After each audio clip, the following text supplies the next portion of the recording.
Good morning and welcome to the Jay-Z Show. I say morning, of course, because it's morning for me here in Dhaka, Bangladesh. I'm Zafar Zabhan, Counterpoint editor, but I believe it's late night for my partner in crime, John Danilowitz, who joins us as always from the US. John?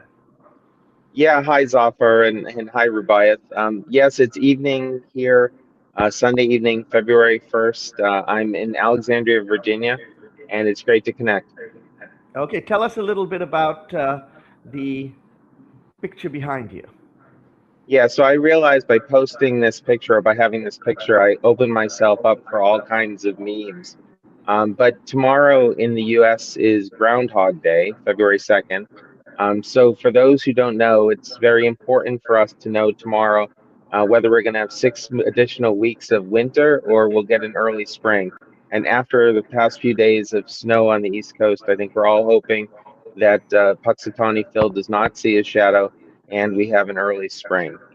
In the Bangladesh context, there's a famous movie, Groundhog Day, in which Bill Murray keeps having Yep. to repeat the day over and over until he learns a valuable lesson. And I guess the for the theme of the elections, I hope it's not Groundhog Day for Bangladesh. I hope Bangladesh is going to be able to break out of the cycle that has characterized past attempts to, restart the political process after elections. So that was Well, my we'll have to message. see. Thank you. We'll have to see. I don't know who the Punxsutawney Phil for Bangladesh should be, but if it would be Professor Yunus, and then if you would see his shadow or not see his shadow, and then we get 6 months more of the interim government, I'm not sure what that would say for Bangladesh. But on that point, let me bring in on and welcome our guest, Md Rubaiyath Sarwar. Rubaiyath, welcome to the Jay-Z Show. Rubaiyath is the MD of Innovation Consulting, and for those of you who are avid Bangladesh watchers and have been following the political world here in Bangladesh, Innovision has been doing some excellent polling over the last year and a half. Rubaiyat, why don't you tell us, our viewers, a little bit about um, the polling Innovision has done in the latest poll, which just came out a few days ago? Hi, Zafar. Hi, John. It's a pleasure to be here today with you guys. Thank you for the invite. So, Innovation has been doing this polling since September 2024, right after the July revolution and after the ousting of the then regime on August 5. And the principle or the vision that we had was basically to provide very solid, robust data from the field on what's going on in the head of the voters. And we felt it would be very important because it was a pivotal time. A rupture has happened, a fracture has happened, and that would show longitudinally what's going on. So that longitudinal issue is important because in September 2024, when we first did the survey, we saw that there were three trends, I would say. One was that there was a heavy discontent not only on Awami League but also probably on BNP. There was a heavy expectation that there would probably be a student-led party and the people would probably vote for them. And then also we saw a trend that if we sample our respondents from online, they're more likely to tilt towards Jamaat. And if we're sampling on the ground, they're more likely to tilt towards BNP. So these three trends then allowed us to think about a future opinion poll on the ground that could really get into the nuances of the voters. So that's when we designed the People's Election Pulse Survey and we launched it in February 2025. And the first round made a real wave because we brought to attention the division between the Gen Zs, the millennials, Gen X, and the boomers. We brought to attention the division between the farmers, laborers, the working class population, and also the urban elites, the professionals. We brought to light the defection that women are having. A lot of them are not revealing what their true preferences are. We brought to light that a big percentage of the voters were still undecided. But then we also tried to look at, okay, what would be the distribution of potential vote between BNP and Jamaat if you're looking at the revealed voters, and we got 41% for BNP and 31% for Jamaat at that point. So park that, because there is an important implication for that, for what I would be saying in a few minutes. That's So right, in because that September, was the revealed vote. I think yeah, so that you're gonna expand on that. Yeah. exactly, that was the revealed percentage. So I'm going to expand on that. So in September, we did another round, and we were deliberately plotting a few questions, thinking of the future. One of the questions were that we were putting Army League in our options as a voting option. The reason was that in a future scenario, if Army League was not present, what would happen? Who the voters will vote for? We wanted to really map that out. That's one point. We also plugged in several other questions like who do the voters think about winning in their constituency? Who think will form the future government? Who they think will be future prime minister? What is the potential rating and ranking of the different leaders? And then, of course, who the voters will vote for. The reason why we plotted all of these different types of questions, because they all have very different meanings. But who people will vote for, if you just think of it in isolation, that would give you a wrong indication of what the voters are really thinking about. But if you collate all the different questions from the different perspective, then you get a better picture of what exactly the voters are thinking about. And that's where we need to really understand one point. That is, Innovation's People's Election Pulse Survey was not just about calling precisely, okay, who's going to get how much vote. That was not the intention. The intention was to provide the contenders, the competing parties, enough insights so that they can think, okay, what should be their competitive game? Where they should focus on? So that was the objective. We are Yeah. not here to just precisely call that BNP is going to get this percentage, Jamaat is going to get this percentage. And in fact, just take note of a few points. So when we first raised that Jamaat is surging, people were in disbelief. They were like, it's almost impossible what you're saying. Jamaat can never get 30%. That's what the popular notion in round one and round two. In round two, too, we got the same distribution, Jamaat 30%, BNP 41.3%. So people were in total shock and disbelief that the point was that Jamaat cannot reach there. And then when we said students are voting more for Jamaat, then too people were in disbelief. No, it's not going to happen. But gradually we did see that the directions held, like in the student elections and etc. We had some sort of indications that the Gen Zs and specifically the students, they were probably revolting. They were not going for the traditional voting camps. So coming back to the point of the design, so the design was to inform the parties really to think, okay, what should be their game? And that's where you would see that I would take some credit, because later on, when in December and January, when BNP and Jamaat started to build their campaign strategy, you would have seen a focus on the Gen Zs. You would have seen the focus on inflation, focus on employment generation, focus on, let's say, safety, security. So all of these came up from our survey, and we were feeding those information to the parties that you need to think of this to win the voters' hearts and mind. So finally came this round, and we decided to do a panel survey, and it was different from the first two rounds, which were cross-sectional, face-to-face field survey on randomized sample across Bangladesh from 64 districts and also around 535 PSUs, or primary sampling units. So this time too, we have data from 64 districts, around 500 PSUs, and we cover all the different types of strata proportionately. But the difference is that we did a phone survey. We called back a randomized sample of the previous two rounds to understand how they have changed their preferences. Now, this is where the third round is so important, because if we did another cross-sectional, we will probably know that, okay, so this time BNP is here, Jamaat is here, and this is again what the voters are thinking. We thought that would not really show much difference or provide more utility than what we already had through our previous round. So we did not want to do that.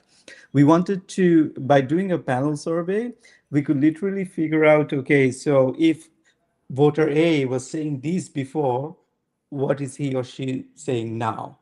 So that's Yeah. exactly what we tried to or intended to do now. So I would come back to the results, but over to you, Zafar. Okay, no, I mean, it is very interesting because I think if I remember from the early surveys, one of the things we had seen, and you had mentioned this, is the generational breakdown. If I'm not wrong, I feel that the 60 and above actually still were very moderately heavily Awami League, or at least I think that was the number one party then. Then all other demographics were pro BNP until you got to 18 to 24. And interestingly enough, 18 to 24 broke Jamaat. And we had always anticipated that, if they would be looking for maybe voting for the NCP or for a new student party.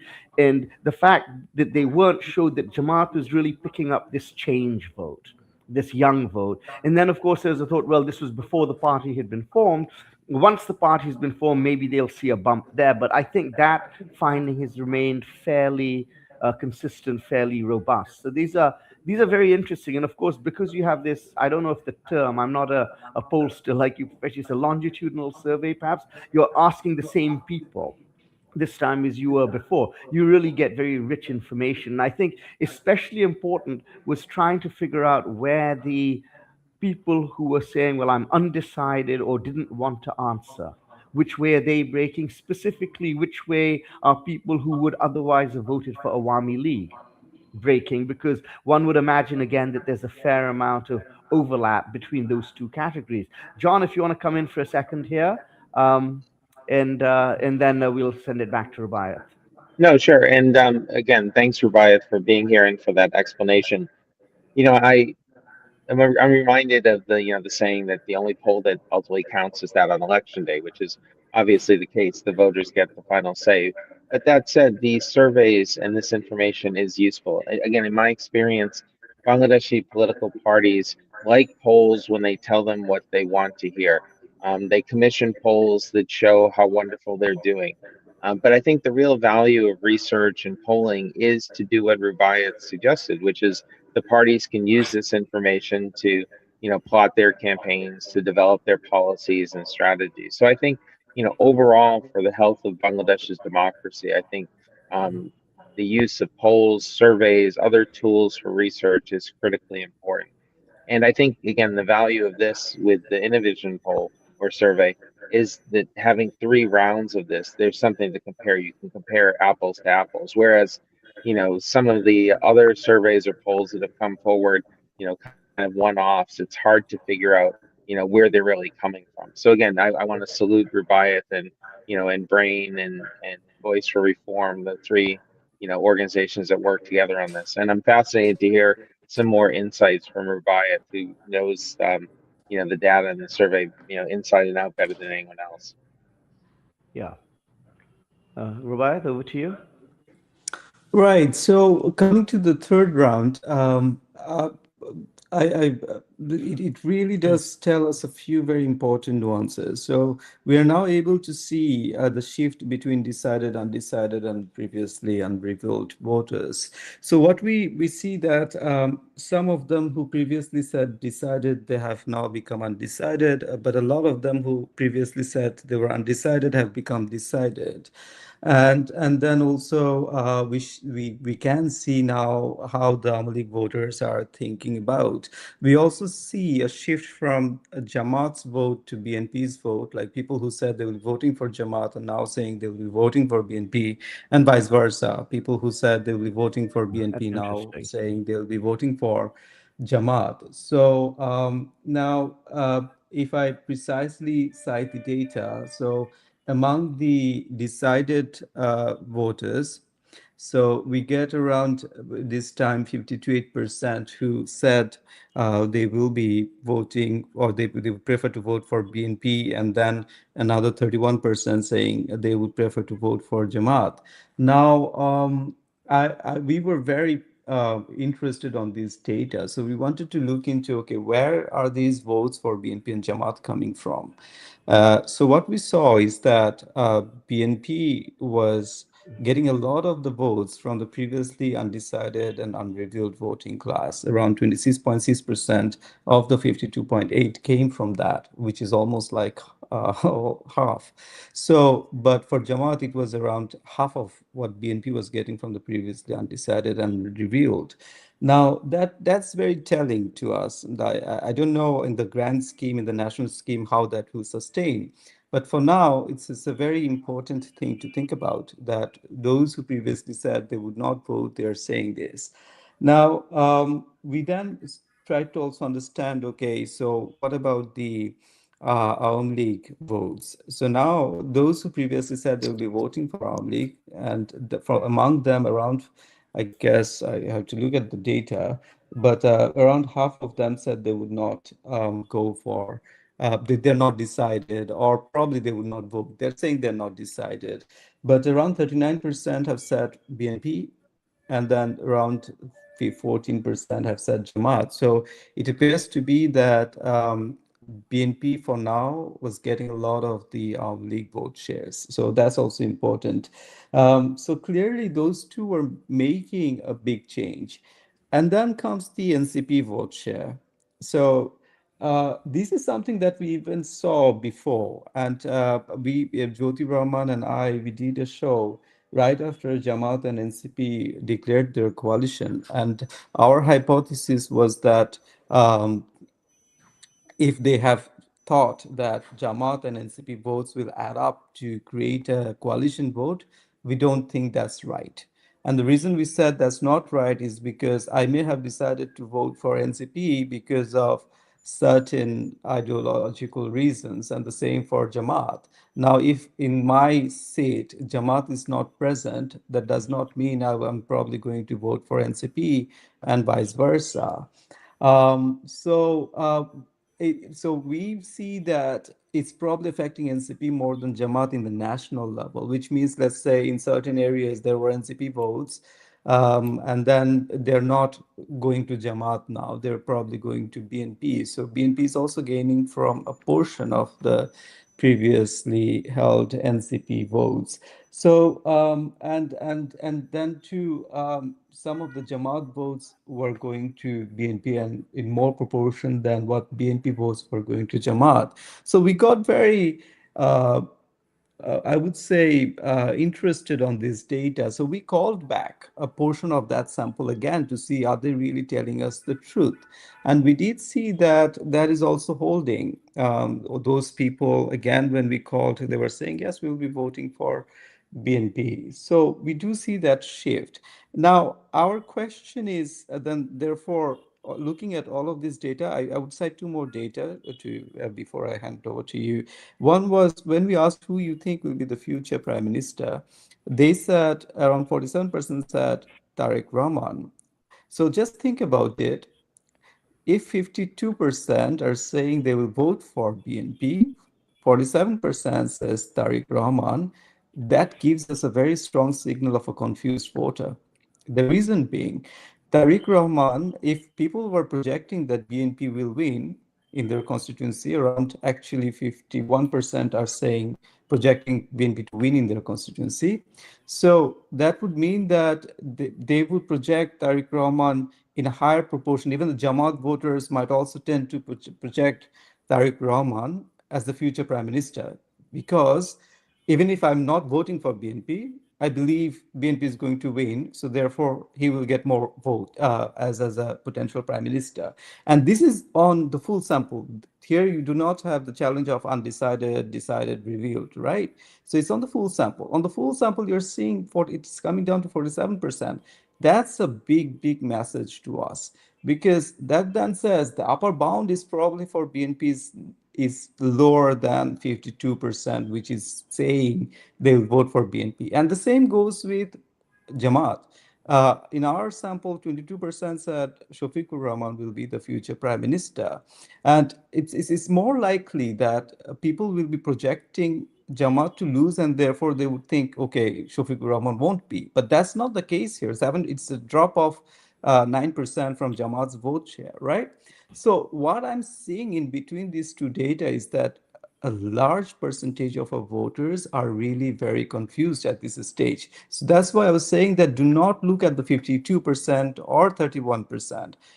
Within the data, what you're seeing is that there is a good portion of the voters who are really confused. They're saying different things at different point in time. Now you'd ask, from a research background, you'd ask, okay, why they are giving you a confused signal? Now, my assessment from all the data that we have is that a big percentage of the people who are saying they will be voting for Jamaat, they're first-time converts to Jamaat or NCP. So if I'm a first-time convert to a party, voting is a very sticky behavior, mind you. It's not like you can just switch your brain and vote for a symbol or a party. It takes generations of experience, exposure, and so on and so forth. So what I'm seeing here is that the vote bank that Jamaat has captured over the last 1.5 years, a lot of them are having a confused sense of who they will be voting for. So on the D-Day, on 12th, it is possible that a lot of them again has shifted to Jamaat and voted for them No, I eventually. think so. And then there's a lot of, last minute, you have changes of mind. You see the Jamaat Amir's um, interview with Srinivasan Jain on Al Jazeera. You see a lot of statements. There's a lot of chatter going online. These things can break decisively one way or the other, very close to the elections. We're in that moment, the last 2 weeks, where I think a lot of these things can break. John, what are your thoughts? Yeah, I was just also looking at some of the comments. So thanks to those who are, watching live and commenting. And, again, I think the horse race part is, obviously the one that gets the most attention. What are the numbers? But thinking about what's motivating voters, why they are leaning in one direction or another is, I think, also, fascinating when you think about these surveys. One of the things, though, a question I had, for Rubaiyat is on the Awami League vote. I know that in earlier iterations of the survey, there was a question about people's affiliation. But I'm struck that, Awami League supporters, mouthpieces, et cetera, continue to claim that the Awami League is the largest party in the country, depending on who you listen to. They have 40, 50, 60% of people who are supporting them. And the Awami League has been very clear in the no vote, calling for their supporters to boycott the election. So I guess my question is, on the one hand, you do see Awami League voters splitting, um, but overall, it seems that there's still a lot of enthusiasm for the election and people intend to vote. So how do you interpret this in terms of what's going on in the mind of those who in the past have supported Awami League and presumably might have if there had been the Awami League in this election? No, if I just look at the data is saying that a lot of Amu League voters might not eventually vote. Even though when we are asking who would you turn in to vote, a lot of them, actually almost 100%, 93% are saying they will turn in to vote. But if you look at the layers of data, it actually comes down eventually. So I think a lot of the previous Amu League voters will not turn out to vote, and eventually it would come down to around probably 78, 79% of the total voters who have turned in, and that itself would be a huge, I would say, surge in voter turnout, right? So historical turnout that would be. So And we're seeing a very high voter turnout according to your poll yes, data. yeah. One thing we haven't talked about, sorry, is that because we are running short of time, but we haven't talked about the referendum at all. So what does the I think this is probably the first time you've asked this question. I'm not sure. because of course when you did your last polling, the referendum wasn't a thing. But what do we see? What are we seeing there? And does that jibe well with all of the other findings? So I was actually going to say that. In the referendum, so 59% are saying they will vote yes. Around 23% said they have not decided, and then a big share says they don't know enough about it, and then only 7% probably said they will vote no. I'm assuming that there is a positivity bias here when you're asking about would you vote for the referendum. There already is a bias there, because would you vote almost means are you going to vote yes? So Right. this is a problem with the referendum question. So, but the fact that around 59% are saying yes, that tells me that eventually the yes vote for referendum would not be a landslide, because if there is a positivity bias, this will come down a little.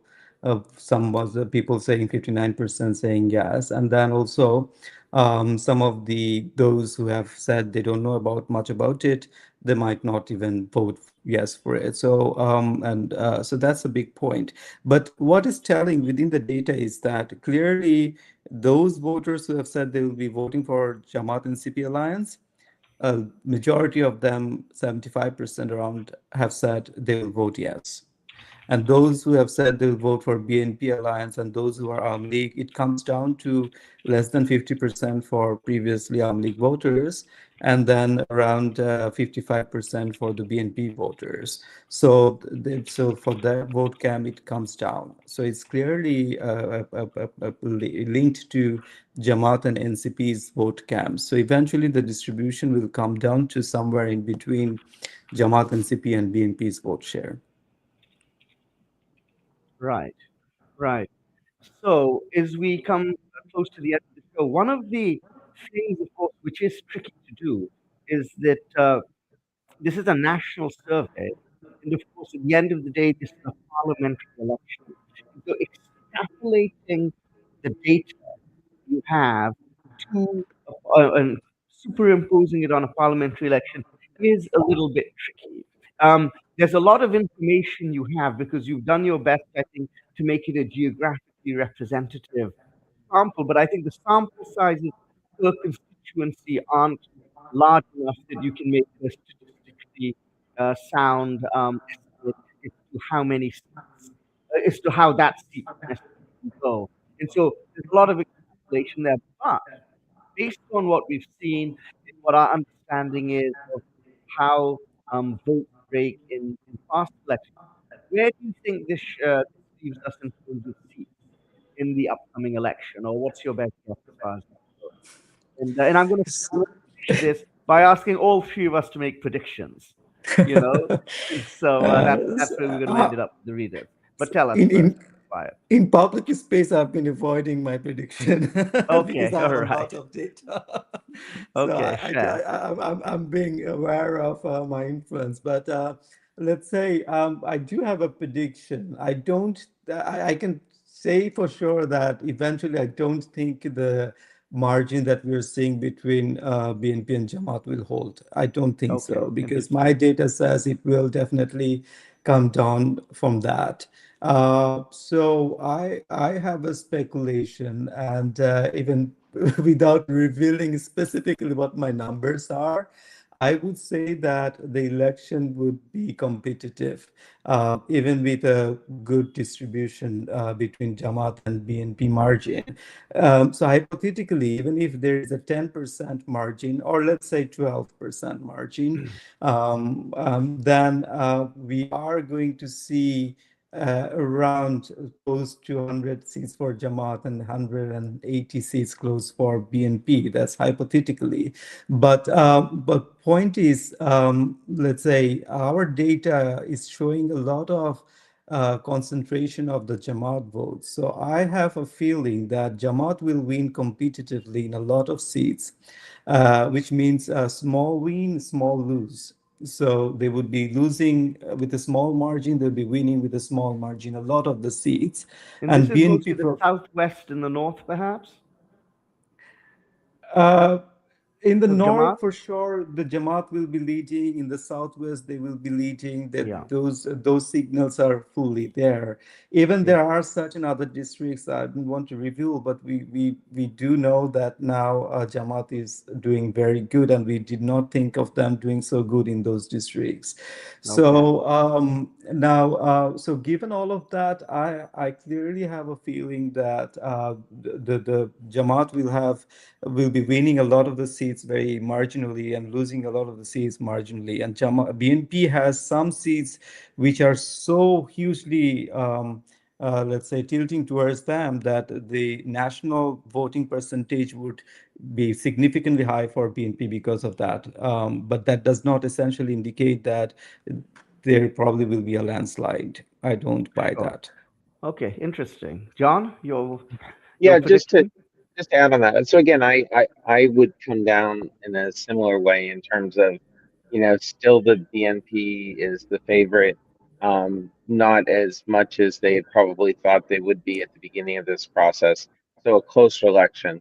But I think one thing that is interesting to me, and thinking a little bit about our experience in the U.S. with recent elections, that when you have some fundamental changes happening below the surface, then you do have these commonalities. So again, in the US, it was the urban-rural divide, for example.